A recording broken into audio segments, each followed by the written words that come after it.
Hello, everyone. I hope you guys all had a wonderful or are having a wonderful Valentine's evening. Thank you all for joining me tonight on another evening series of Gut Over It.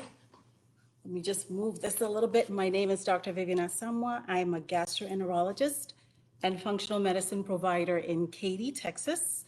And in the month of February, I set myself on this crazy challenge to talk about a GI related symptom every evening, rain or shine, for the whole month of February. So we've had a lot of wonderful discussions, a lot of fun, a lot of dancing, a lot of laughter.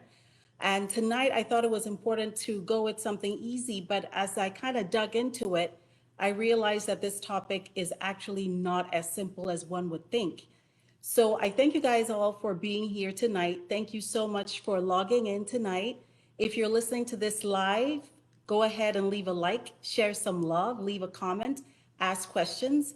If you are listening to this on the replay, enjoy it, ask more questions because I put it in the comments and I will answer every single question that comes to me.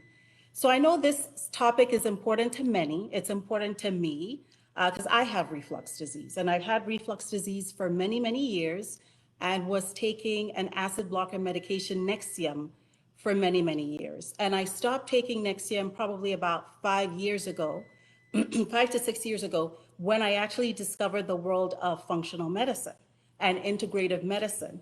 And I should have probably listened to my mom 20 years ago, who, was very much into botanicals and herbs and grew her own garden and used to recommend me taking aloe and many different things for heartburn. And I was like, no, I'll just take the medication. And I finally realized that it wasn't good for me. So this is an important topic because it wasn't as simple as I thought it was going to be. About 4 or 5 years ago, a patient came to my practice and asked me, as a gastroenterologist, she asked me, Doc, why do I have reflux? And I really didn't have an answer for her. I said, oh, maybe high acid production and, you're eating the wrong foods. But she said, but I've been eating this way for many years. So why do I have reflux now? And I think that's a really, really important question. And as a gastroenterologist who had been in practice for over a decade, I was like, that's a really good question. Why the reflux? What is the root cause? And that was my draw to functional medicine and integrative medicine, to really understand the root cause instead of just prescribing another another Nexium, another omeprazole, because those definitely help in reducing symptoms, but it doesn't clear the pathology. It doesn't help you understand the root cause and where this is coming from. So I want to break that down a little bit before going into natural relief, because there's a connection as to why certain natural remedies work and others don't, and the mechanism of how they work as well. So definitely there's going to be food to play a role, but let's talk about the root cause of reflux, what the studies have shown us over the years, so that you can understand what mechanism actually applies to you. The number one cause of reflux is stress. It's one of the major causes of reflux. There's an imbalance in cortisol and an imbalance in melatonin. So one of the treatments for reflux is stress relief, right? So taking some time off, having time to meditate, time to relax. Acupuncture has actually been shown to be an excellent remedy for GERD, for reflux disease, and that's really essentially through stress management. A lot of the really good natural supplements for reflux all contain melatonin.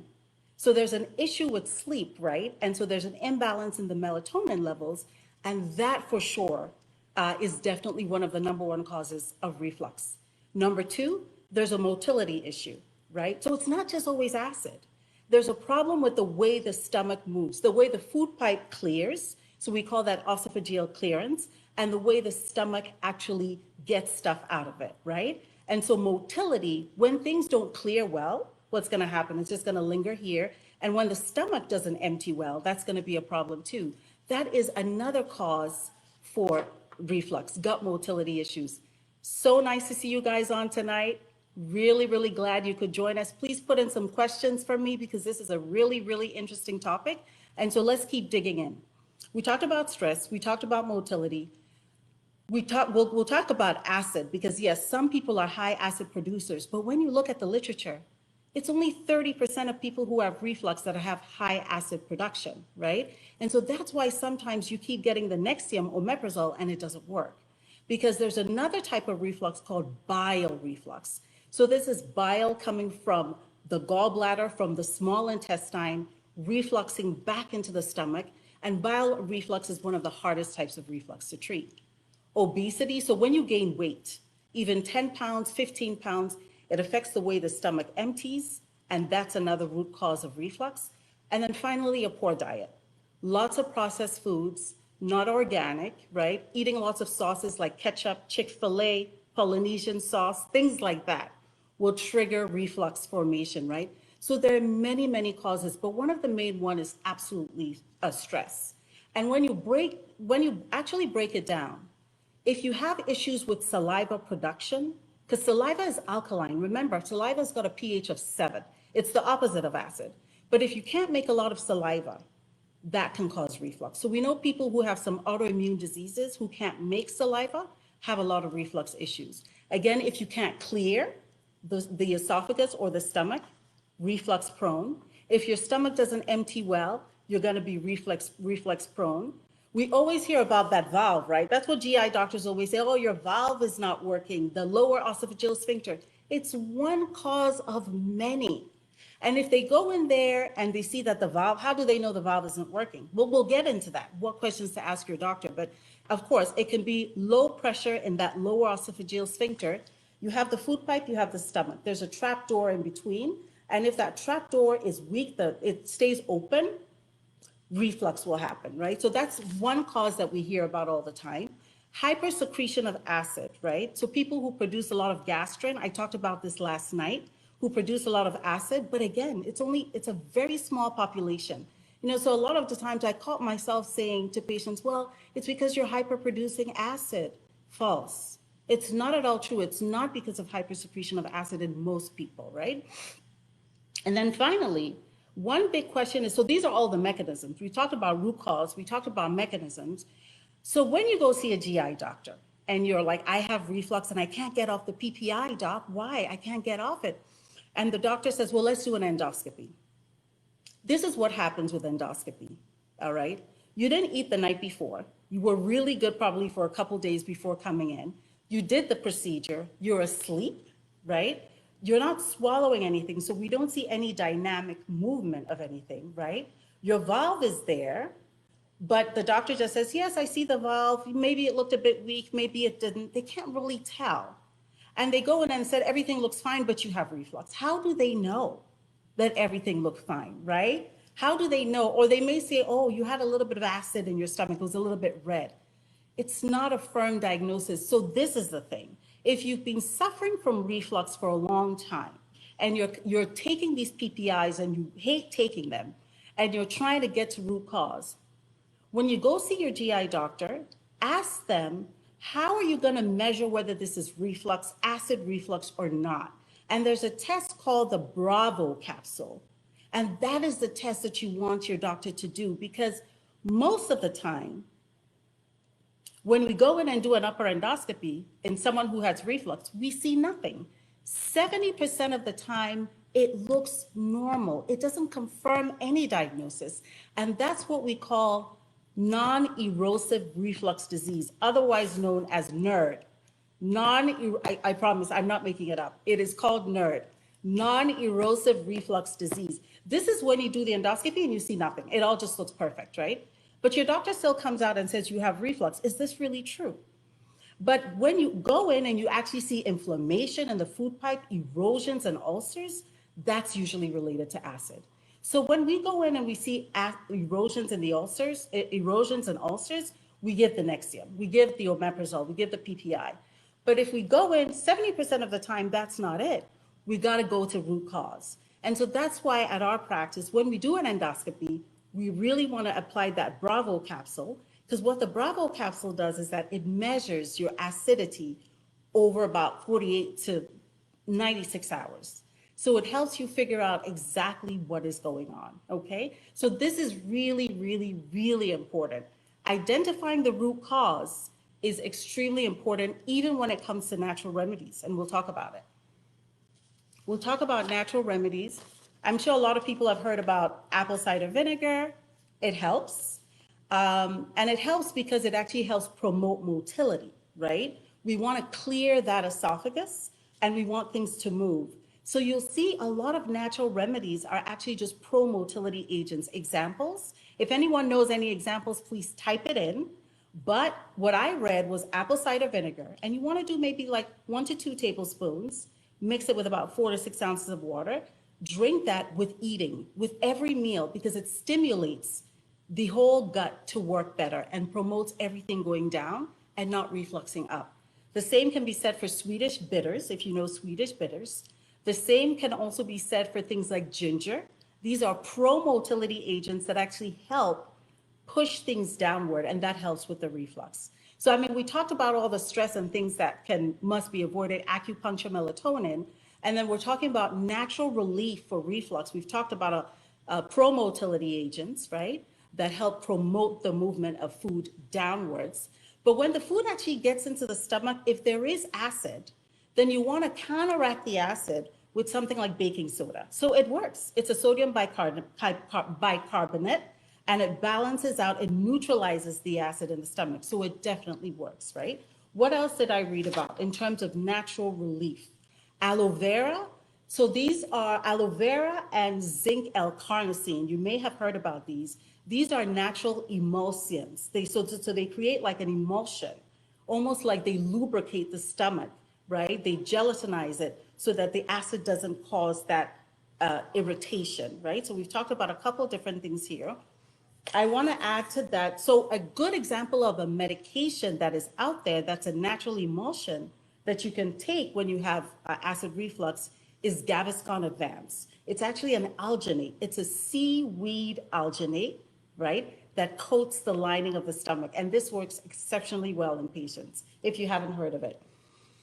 Going back to some of the root causes of reflux, right? We talk about, some people will say, you know, I took this antibiotics and ever since then I've had reflux, or I had a really nasty gut infection and since then I have had reflux. And that is most likely because the reflux has changed the microbiome ecosystem, the bacteria in the ecosystem, and created leaky gut. That infection created leaky gut. So sometimes just taking a probiotic will make all the difference. A probiotic that actually helps restore that gut microbiome makes a huge difference. So I hope you guys are finding this as interesting as I did. I find that now when I talk to patients about reflux, I have a better understanding, better explanation. There's been so much research out there that it's really important to know you don't have to stay on the PPI. If we can find the root cause, it makes a world of a difference, okay? A few other things. We've talked about quite a lot of things already. So a few other things that come into mind: lemon balm, D-limonene, fennel seed water actually also helps neutralize a little bit. Some people say early in the morning they drink a little bit of lemon juice. That helps promote motility. That's all it does. It helps promote motility of the GI tract and reduces the reflux. So we've talked about natural remedies, but the most natural remedies, the first things everyone should reach out to do is lifestyle. And I think there's a lot of confusion about what you should eat and what you shouldn't eat. But again, we're going to go back to root cause, and you guys will see the connections, okay? If you all have questions, put it in. If you are enjoying this, please put in a like. Oh, yes, yes, yes. Head of the bed elevation is very important, and we'll talk about that. Absolutely. We're going to lifestyle. Eat small amounts, small portions, because you don't want the stomach to fill up too much. Remember, we said that delayed emptying of the stomach is a cause of reflux. So you don't want the stomach to fill up too much food and then it doesn't empty right, and then you start producing more acid because the stomach feels that, oh, I have all this food, I got to make acid to churn it. So small meals, right, every 4 to 6 hours for sure, right? And then you want to also, don't eat late. You want to at least have a 3-hour window between your last meal and going to bed. That makes a huge, that could be just basically the only thing to do for a lot of people. That could be the game changer for a lot of people who eat late. So changing that habit is a big deal, right? And then head of the bed elevation, simply because, just think about it. With gravity, when you're standing, everything comes down, right? Everything just naturally comes down. When you're laying supine and you go to bed, there's no gravity. So everything from the stomach now goes into the food pipe. So if your stomach is full, this is a problem. So you understand why they always say head of the bed elevation, put about 2 pillows up so that that allows for the food pipe to empty and the stomach to empty out. But most importantly, don't eat right before going to bed. This is a problem, okay? Someone asked again about probiotics. Absolutely. Probiotics help because we think that one of the causes of reflux is leaky gut. So going back to root cause analysis, but let's talk about food. Everyone remembers spicy foods, right? Everyone remembers fatty foods. Spicy foods and fatty foods sit in the stomach for a little bit longer and impair clearance. Spicy foods also weaken that sphincter, that trap door, and will cause reflux.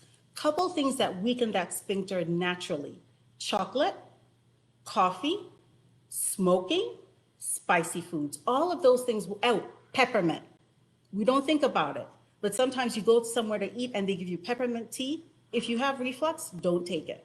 That's not the time to take it because it will weaken that sphincter and you will have reflux. Peppermint is a natural digestive. It's great because it helps the entire GI tract relax, right? To avoid overcontraction. But in helping it relax, it also relaxes that sphincter. So you don't want to have peppermint if you have reflux-like issues, right? So let's go back to food one more time. Stay away from spicy. Stay away from high-fat foods. You want to stay away from chocolate, coffee, alcohol. All of those things weaken the sphincter. You don't want to do those things when you have reflux or you're going through a reflux surge, okay? I want the questions to keep coming, guys, so challenge me with questions. Onions and garlic, a problem. Also weaken that sphincter, right? So you don't want to have that if you have soda. A lot of people will say, oh, when I burp, it releases. But again, the carbonated beverages, sparkling water, San Pellegrino, all the ones we love, weaken that sphincter. So no carbonated beverages. Plus, if you've watched a YouTube video about how Coke is made, you know that Coke has a pH. I mean, it's very acidic.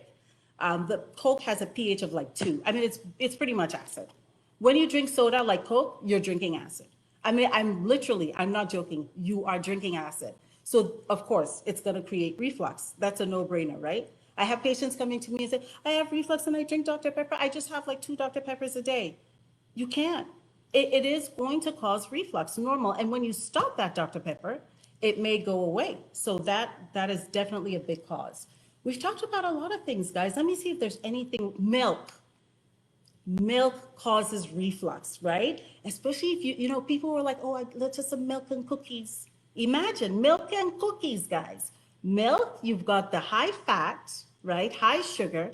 Cookies, most likely, if you're like me, it's going to be chocolate chip.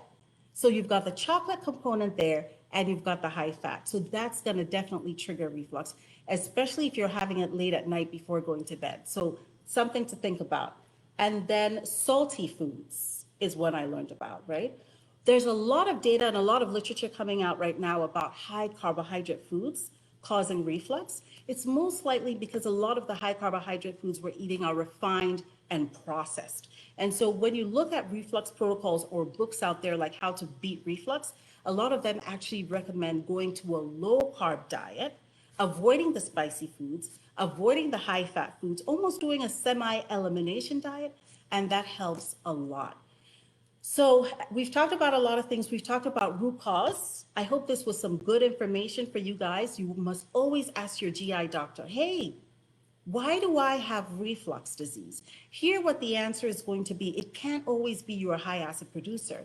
There are many causes to reflux. One of the big ones we learned today was stress, poor sleep, poor diet, overweight. We learned all those things. Poor motility, leaky gut, all cause reflux, right? Poor clearance in the esophagus, so a pro-motility agent helps, right? We talked about all the natural remedies that help. We talked about addition of probiotics, absolutely, yes, can help. I want to see if there are any more questions. Yes. Basil, whether basil helps with reflux. I haven't heard, I didn't see anything in the literature about that. The herb that I saw most of the time was fennel seeds, fennel seed water helping with reflux, ginger helping with reflux, and diliminin Deliminin is actually a derivative of citrus, but it doesn't have that acidic producing component. So you can get deliminin in the form of a natural supplement. It's actually an antioxidant, right? And so because we think there's a stress component with stress, high oxidative stress, right, with normal stress, cortisol, so that antioxidant helps a great deal. One big one that I forgot to mention, because there's so many of them, is DGL, which is deglycerinated licorice. And that actually acts, it's not the pure licorice, but it's like the extracted form of DGL. That's a great pro-motility. That's a #1 bestseller in my office. We sell it as a lozenge. And so when you're going through reflux, you just take one of those lozenges and it just promotes everything going down. So DGL is an excellent one if you've got chest pain and discomfort. And if you do have epigastric burning sensation in the stomach, then you want to go for something like aloe vera juice. That works extremely well. And then, of course, guys, avoid the foods. Oh, someone said I just listed everything they ate. I'm so sorry. Yes, evaluate your diet. Because when we look, the last study published on reflux disease and GERD in the American Gastroenterology Association concluded, after a lot of money was spent and thousands of people were included in this research, concluded that diet and lifestyle, #1 benefit. #1 most efficient thing, diet and lifestyle was the best way to get off your PPI. So if you've been on acid blocker medications for a while, and you're not sure why you have reflux, and you're not sure how to get off the medication, remember, do not just stop your PPI right away. Because what'll happen is like you'll go back to see your doctor and you'll be like, yeah, I was trying to wean off my PPI because I read all this stuff about PPI. And guys, we will talk about PPI on another gut over it session. But if you stop immediately, you will have a rebound hypersecretion of acid and your symptoms will be on fire. And so your doctor will be like, see, I told you, but no. You want to go to a provider who helps you wean off the PPI. And as they're weaning you off the PPI, they talk to you and trying to identify the root cause. Are you stressed? Are you sleeping enough? What are you eating? When do you go to bed? Do you feel full after you eat? Recall your food list for me. What do you eat? You must do a food list recall. Probiotic, which one do I recommend? You know what? I have been amazed by probiotics because sometimes just the cheapest over-the-counter blend that is just from the company, the generic Walmart, Kroger has a good one, is excellent. So long as it contains a good amount of lactobacillus and bifidio, that's a good probiotic, right? That's a good probiotic. I have my favorites. I just don't want to say, so I like Align, I like Culturelle, I like Garden of Life has excellent probiotics. That's a great one.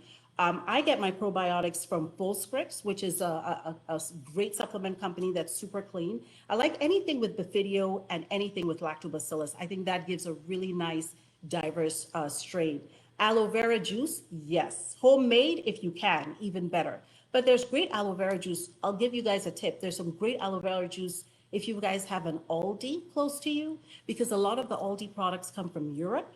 They don't have a lot of extra stuff in them. They have a really great, I can see the bottle here in front of my eyes. I can't remember who the maker is, but Aldi has a really good, affordable aloe vera juice that has worked extremely well for reflux in a lot of my patients. So that's a great one.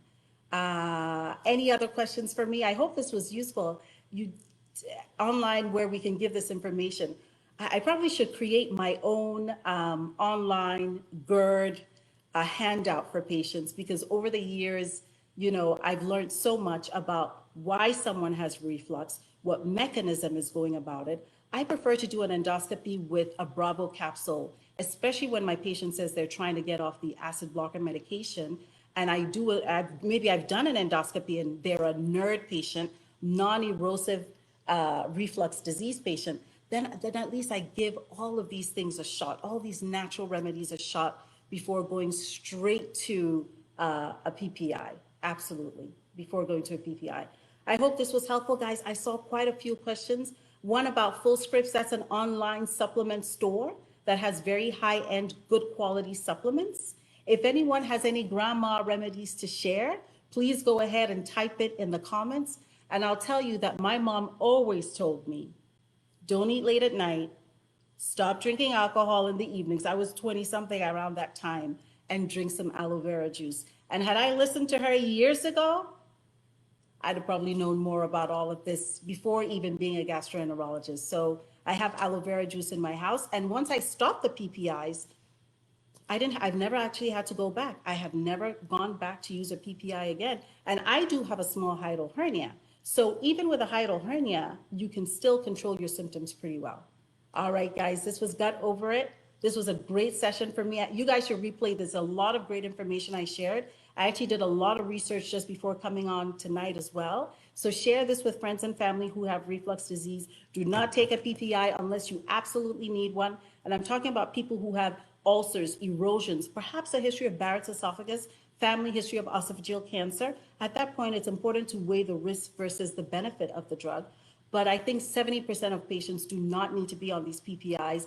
Go to a GI doc or primary care who can help you wean off, who understands root cause medicine. Again, my name is Dr. Vivian Asamoah. I'm a gastroenterologist in Katy, Texas. I'm also a functional medicine provider.